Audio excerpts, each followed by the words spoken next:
Howdy YouTube, Unky Joe here, Unky Joe's Playhouse. Today, part 2 of Incredible PBX. As you can see, I have a veritable cornucopia or plethora of phones at my very fingertips. Okay, enough of that shit. Oh, I said the S word again, demonetization. And you see I also have the nice little Edge switch, tough switch, from Sasha Lopez that he sent me. It's up and running. I got 3 phones there to test with and 1 on my desk. So today we're going to configure the phones. We're going to add them to Incredible PBX. We're going to set up our trunk lines, some inbound and outbound routes, and hopefully y'all will enjoy this video. So I don't want to talk too long. Let's get started, get things going right now. Okay, so I'm back. Now the fun part begins. We're going to configure the phones. What I've done is I've set up 3 different types of phones here, and in the back you can see the PoE tough switch that Sasha was so gracious to donate. Now I'm going to warn you about something on these tough switches. Make sure if you get one that it's if it's not from the factory, that you do a factory reset on it before you plug anything into it.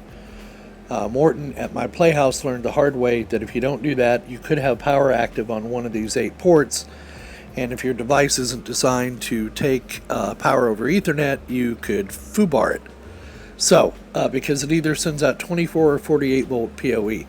The reason that, Ubiquiti doesn't even sell these switches anymore.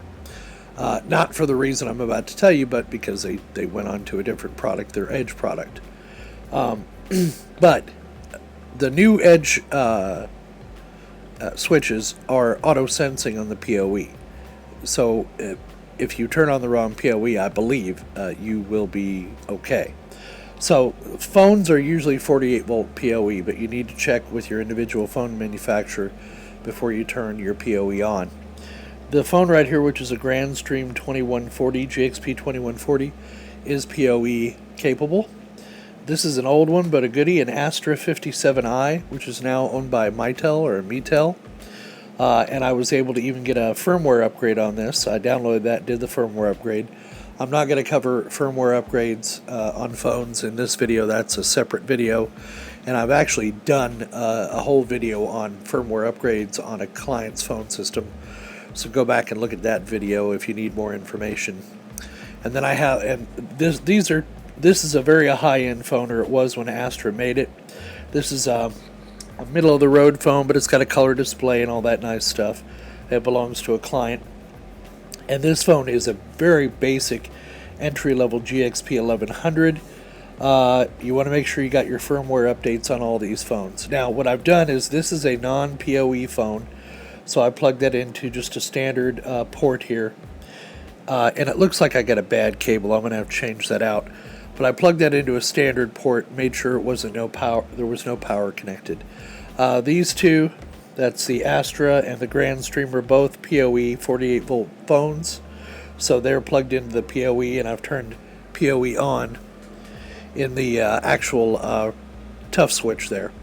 So now what we're going to do is we're going to go over to the computer and we're going to start getting these phones configured so they can connect up to Incredible PBX. Alright, so we're at the status screen of Incredible PBX, and the way you get here is just come to this option for your dashboard here, and that's what they call this right here, it's a dashboard. So the first thing we want to do is I want to add some extensions, and now this is the way I set up my phone systems. There are different ways to do it, different orders.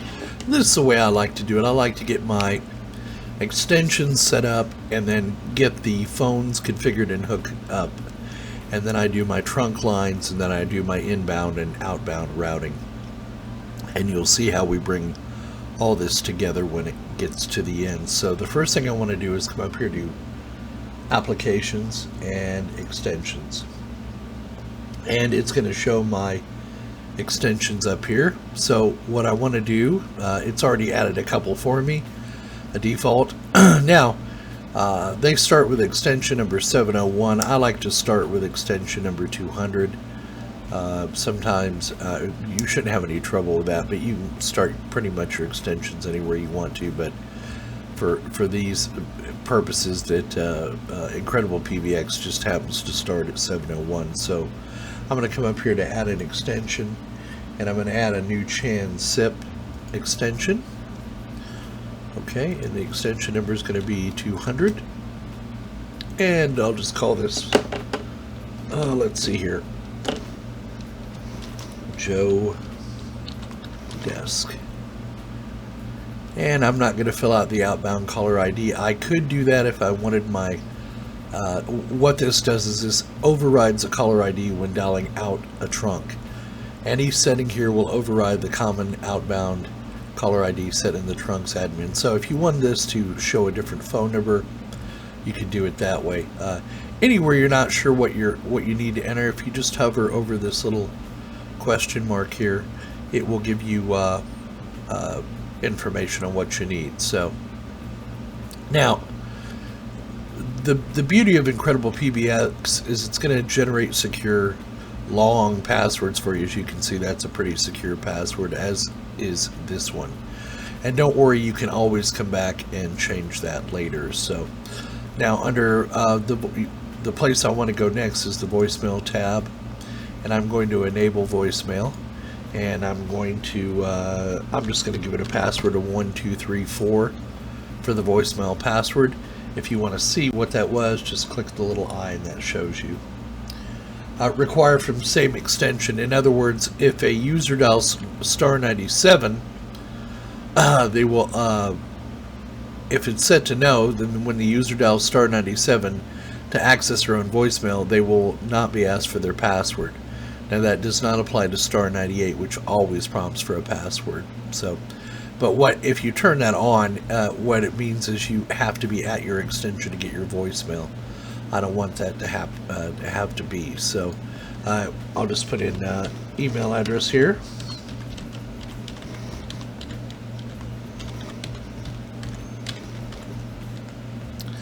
And then I like to email the attachment, that is, send it as a WAV file in the email. You can also have it play the caller ID or play the envelope, and if you want to know what those are, you just hover over the little question mark. For example, caller ID, it reads back the caller's telephone number prior to playing the message, and just after announcing the date and time the message was played or was left. Envelope controls whether or not the voicemail system will play the message envelope date and time before playing the voicemail message. Some people like this turned on, some people don't. I don't. I just like the voicemail. And then delete voicemail. If you set it to yes, once you retrieve a voicemail or after it's been emailed, it will delete the email. So you have to be careful of that. I leave it set to no. Now these are the only fields that I set up right now for an extension. So I'm going to go ahead and submit that, and then you should see that it has now added extension number, it is now added extension number 200, and I need to apply the config. So once I click up here, it applies the config. So now that you have the extension created, you can come back here to this little box here, and let me get my mouse over there, and you can actually edit the extension once you've created it. So if you want to come back and change your password or change the user manager password, you can do so here. And then find me, follow me. I'm not going to go over this right now. That's an advanced feature, but I just wanted to show you the advanced or the other tabs that are available once you go out and edit the extension. You got quite a few options here, pin sets, and then other, and then come back to general, and then come back to our extensions. Alright, I'm going to go ahead and add my other extensions. Now I like to skip after extension 200 and go to extension 205. I leave extension 201 through 204 empty, and then once I jump to 205, then I start going 206, 207, 208, and then when I get to another important extension, more important than the others, I'll jump to extension number 210. You'll see what I'm talking about once I come back and I have all my extensions set up. Alright, so I have all my extensions created now. Some of them have voicemail, some of them do not. It just depends on, for example, the server closet doesn't have a voicemail account. That's just basically for internal use if somebody needs to reach me while I'm in there. Same way with the lobby den, doesn't have a voicemail account. But the work desk, my desk, and then my spouse's phone all have voicemail enabled. Alright, so that's how you create the basic extensions. Like I said, there are some advanced features under there, but we're not going to cover those today. Now, if I come up here to connect, I'm jumping ahead a bit, so if I come up here to connectivity, and I go down to trunks, you'll see that Incredible PBX has some trunks already created for you. And what they do is they put these in here as a template. So you see they've got a lot of VoIP providers here. What I like to do is, if I'm not using these, I don't like clutter. I use actually VoIP.ms, and they have an entry in there for VoIP.ms, but I don't use any of these other VoIP providers, and I'm kind of fastidious about, you know, keeping the interface clear. So I'm going to get rid of these extra trunks because I don't need them. You can leave them if you want to. I leave that strictly up to you, but myself, I prefer not to keep them. So, and basically it's just a matter of coming over here, clicking on the trash can, and committing to deleting the item, and you'll see it disappears. Now, keep in mind on any of these PBX systems, you need to make sure you apply the configuration. What that does is that reloads asterisk in the background. Now, unfortunately, there's no way to select a bunch of these at a time, but I'll go through and delete these individually, and then I'll come back when I'm done with that. Alright, so the only trunk line I have in here now is VoIP MS. And the Dottie, I didn't want to delete that. I wasn't sure if I need that or not, so I decided to go ahead and keep it. And keep in mind, your trunks are just what they say. That's the connection between your PBX system and your VoIP provider.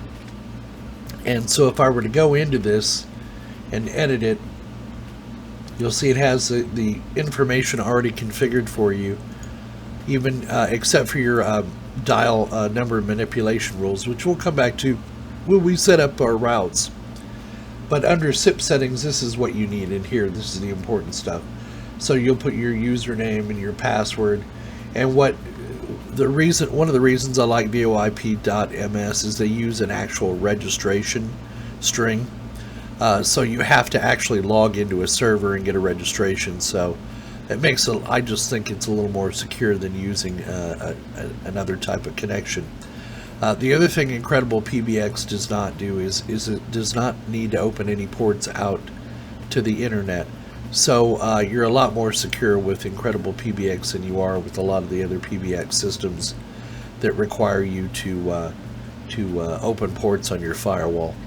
And so now you've seen our users offline increase to 6 because we've added these extensions.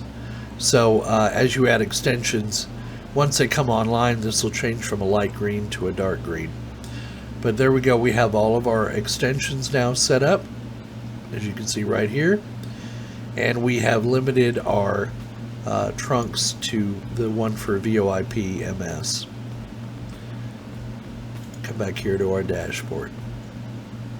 Alright, let's get some phones set up. So I'm in, pay particular attention if you're following along here and doing this on your own, that you need to know what IP address your phone system is at. You need to know all this information. I've got the flash operator panel up right now. As you can see, none of the extensions we created are active yet. The first one we're going to do is set up the server closet, because that's an older phone. And if you followed along with previous videos, you'll know I recommend that you find out the MAC address of your phone and then do a DHCP reservation so that the phone gets the same IP every time. I know the phone at extension that I wanted, extension 207, is actually at 5.65 is my IP address. I hope that all made sense. So the first thing you need to do is go into your network settings, your basic settings. And you can see I've got this set up to DHCP. And then within my DHCP server, I make a reservation. So pay no attention to this information down here. It's not relevant. It doesn't apply to that phone. Let's see here. And that's all you need to do on the phone end, is make sure you've got it set for DHCP. So what I'm going to do is come over here now to my account settings. And these are the important fields. First thing you need to have is the account name, which is your extension, and mine is 207. And this phone, the SIP server, if we go back and look at Incredible PBX, we know this is at 101. So what we need to do on the phone is change this to 101. Same way with outbound proxy, needs to be 101. Your user ID and your authenticate ID are right here.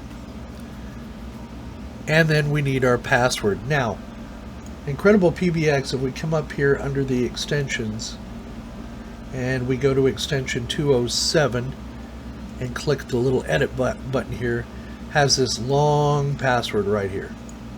That's the one you need to copy. So we're going to copy that, and then we're going to come over here to the phone and we're going to paste that right there. And then the voicemail user ID is the code that is the what do they call that? They call that a feature code. This is the feature code to get into your voicemail. So I'm going to go ahead and save this. Now it even tells you need to apply your configuration changes, so I'm going to go ahead and apply.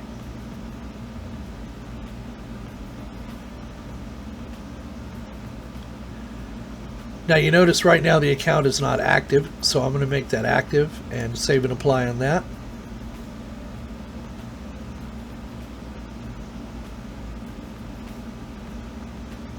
Shows it succeeded. Let's go to status. Now right now it shows it's not registered. We don't see anything in our flash operator panel. We're getting up. There we go. Now we see extension 207 is up and running.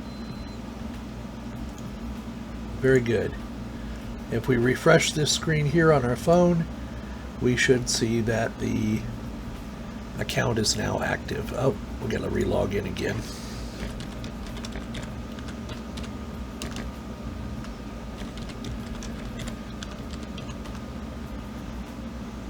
And now we should see that it's active. And that's really all you have to do to set up a phone. Now, I'm going to go and tweak some of the settings here because I don't like the way it looks.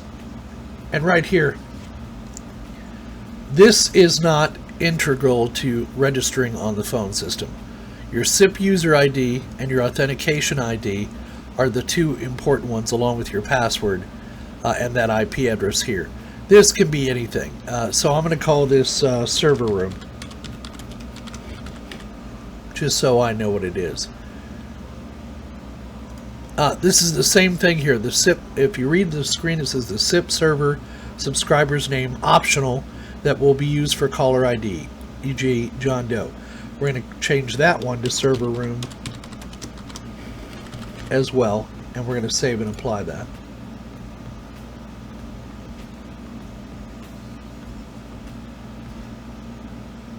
And then we'll come back up to status.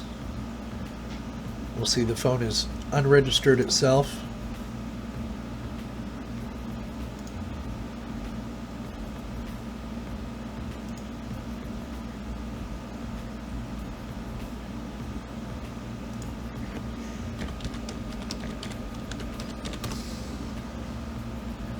And now it is re-registered. And if we come up here on the flash operator panel, we'll see it's registered. Now if we come back to Incredible PBX and go back to our dashboard, we should now see one extension is registered. We should see it as Users Online. And that's this green one here, Users Online. It would be handy if they put somewhere up here what extensions, or if you had the ability to put a little widget up here to see that. But that's why we use flash operator panel. So now, for all intents and purposes, that phone is registered, and I can log out, and the user should be able to use the phone. Okay. All right. So now we're on the Mytel phone. Actually, it's the Astra 6757i phone. So I want to assign a different extension to that. I want to assign my spouse's extension to that. So I'm going to go over here to Andrea. And we know it's going to be 210. So it's a little different on this phone. Let's go over here to network real quick because I want to just verify, yes, it's on DHCP. Now, these are the only settings I mess with. I leave everything else alone. We're not going to cover this in this video. So then under here is global SIP settings. I don't use those. I use the line 1 settings. So we're going to call this Andrea. An extension, what did we say, 210? Let's just make sure. Yep, 210. And then we're just going to type in Andrea here. And the phone number is 210. The caller ID is 210. The authentication name is 210. And then the password. So we're just going to copy this long ass password from here and paste that here. And then down here we need to change this from 100 to 101. That's the proxy server. The proxy, outbound proxy is 101. And the registration server is 101. All right, and then we should be able to save it. It says provisioning is complete. Let's go to system status. It says it's registered. Let's go to the flash operator panel and bing bang boom. There it is. The phone is now registered. And if we come into Incredible PBX and go back to the dashboard, we should now see that we have, let's do a refresh on that.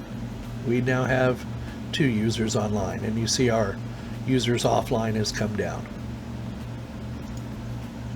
Alright, so the next phone we're going to do is extension 206, and that's going to be the lobby den phone. So let's go into Incredible PBX and go back to our extensions here. And let's look for 206. Let's get the information on this one. Remember, we created all these extensions earlier. Now, this is a very old Grandstream device, as you can probably see.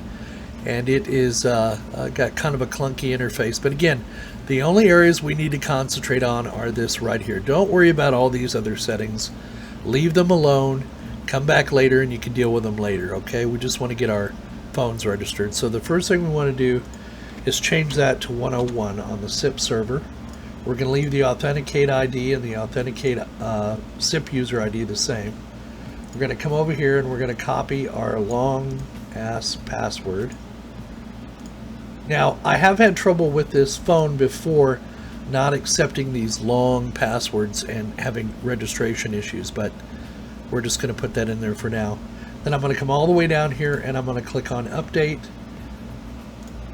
and then I'm going to tell the phone to go ahead and reboot. Now we have to wait 30 seconds, so we'll wait for this phone to reboot. Alright, so it took about a minute, but as you can see, the phone is now registered. And we come here to the flash operator panel, you'll see we have the lobby den phone is working. And on Incredible PBX, if we refresh this, we should now see 3 users offline and 3 users online. Very good.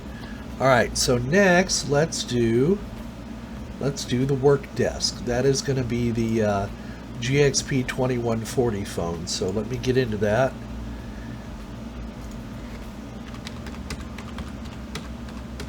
I think it's 63. Yes, but there is a problem, and you'll see it here when I do this. I'm going to try to log in. I just did a firmware update on this phone, and ever since then, I'm unable to use Google Chrome to log in. So we're going to have to use Mozilla Firefox. So bear with me while I get that up here and switch over on my monitor here. So we'll have to do that one through Firefox. I haven't had time to research as to why it's not working under Chrome, but that's my problem, not yours. Okay, so the first place, and you see nothing is registered. So the first place we want to go is Account, General Settings. And we're going to enter our name here, and this is going to be called Work Desk. The SIP server is 192.168.5.101. The outbound proxy 192.168.5.101. And the SIP user ID, let's go see what that is. bear with me. That will be 205. So let's go back here and enter 205. And 205 is the authenticate ID. And now we need our password. So let's go back to Chrome here. Let's get our password. We just go down to the extension we want to set up, go in here and copy this very strong password. And hopefully it'll let me copy over to here. Yes, it did. And then we'll put the name Work Desk. And star 97 is the code we need to get into our voicemail. So now we'll click on Save and Apply. And then come back over here to Status, and we'll give it a moment. And we'll come back to our Flash Operator panel here. And we'll now see that our Work Desk phone is now active. Let's see what the dashboard says. Ah, there we go. Now we got 4 phones online and only 2 offline. Alright. Alright, so now you can see I've got all my lines active with the exception of 701. We'll come back and deal with that later. But even my desk phone now has got an active connection. So I've got all my extensions up and running. So now I should be able to call some of my other phones. So switch over to me here, and I'm going to try and call. Who's at 205? We'll call the work desk. So let me do 205. And you can hear the phone behind me ringing. And you see the light flashing behind me. Right?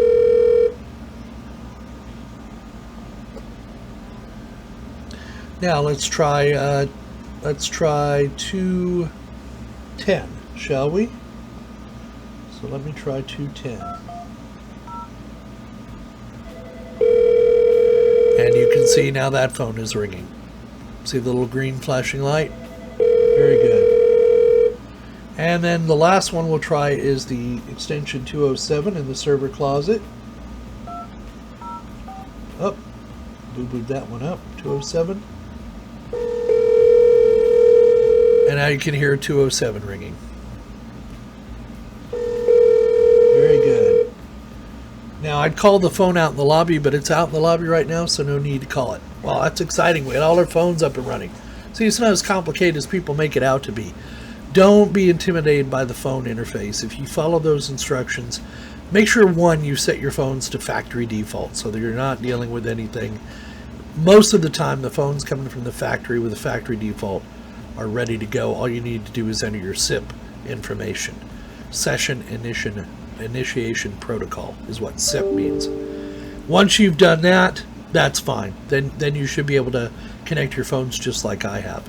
Now the next part of this equation is get the trunk line. The trunk line is your connection to your VoIP provider.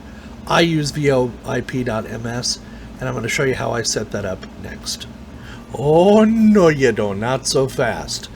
You remember I like multi-part videos now. This video is getting long, it's time to end it, and I'm afraid you're going to have to wait till part 3 to see the rest of it. But you want to tune in and make sure you watch it, because we set up our trunk lines, we set up our voicemail, all that neat stuff. So don't forget to come and see us for part 3. We hope you found this video entertaining and informative as always. Smash that like button. Donate if you're so inclined, and remember, it's not enough to be a subscriber. You now have to click the little bell to get your notifications of new videos. So thanks again for watching us, and don't forget, we'll see you on the other side.